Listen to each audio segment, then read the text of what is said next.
Alright, y'all know who it is. You know what it is. Your boy JP coming out with another how-to 2007 Honda Ridgeline. We about to go ahead and show you how to take this radio out. If this is your first time at the channel, this is what we do here. Car audio tutorials. I make it easy peasy lemon with all type of squeezy. So if you into that type of thing, especially the lemon squeezy part, go ahead and subscribe. Don't forget to hit that notification bell, and let's go ahead and jump right on into it.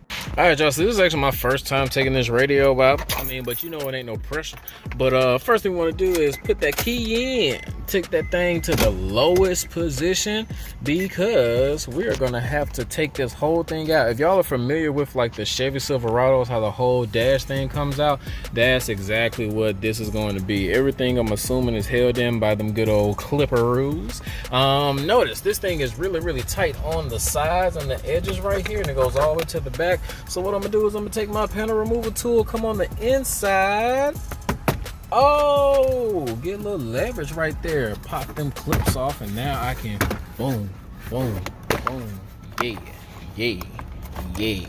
I say yeah. All right, now come over here. Oh, all right. Oh, this gonna be another one of them. I need two hands, but honestly, y'all get the deal. We got them screws right there.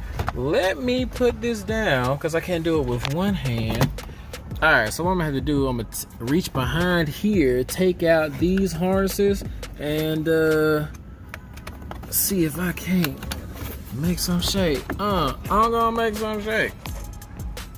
All right, y'all, so I finally got that thing off. What I ended up doing is just disconnecting all the harnesses while the car is off. Then I was able to put it in the lowest position and just yank that whole thing off. Now all we have is these 1, 2, 3, 4, and 5 Phillips right here, or you can use the 8mm socket.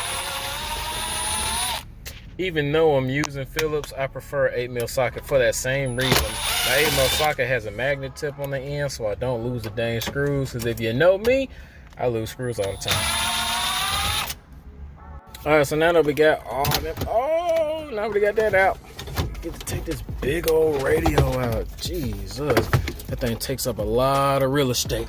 Now we want to go ahead and take out all of these harnesses. All right, I need two hands, guys. All right, y'all, that's the radio. That's the cavity with the harnesses out. Let's go ahead and get that dash kit on and all that good stuff. Get this thing wired up, baby. All right, y'all, so I went ahead and put the dash kit together and all that. If you guys want to see those videos, man, just let me know and I'll start making those. But it was pretty self-explanatory. You just take this off of the old radio. It's only held in by 1 Phillips on each side, and then you put it onto the new dash kit. These 2 side pieces, they literally slide from the back in here, and then you mount your radio. Self-explanatory. What you're thinking, I didn't actually show you how to wire the radio. Well, the reason I don't do those anymore in my radio removals, because it's the exact same way each time, and I don't want to make these too long. I like making my videos as short as possible and easy as possible. That way you guys get the most value as possible. But what I did do for you is I made sure I made one video, and I'm gonna put it in this card and in the description below. That way you guys can, who don't know how to wire up a radio, I have that video made for you. I actually have a whole how-to playlist to make you guys install life a little bit easier. So make sure you check those videos out in the how-to playlist and down in the description, in the cards, both places. All the links to the stuff that I'm putting in will be in the description as well. Other than that, let's go ahead and see how it looks. All right, y'all, so there it is. That's what it looks like when it's all said and done. Now we got the dash kit. Look like I never took that thing off, boy. If you guys find any value in this video, please hit that like button. Don't forget to share, subscribe, share, comment, all that good stuff. Hit every button that you can hit except that dislike one. Until next time, this is your boy JP signing out.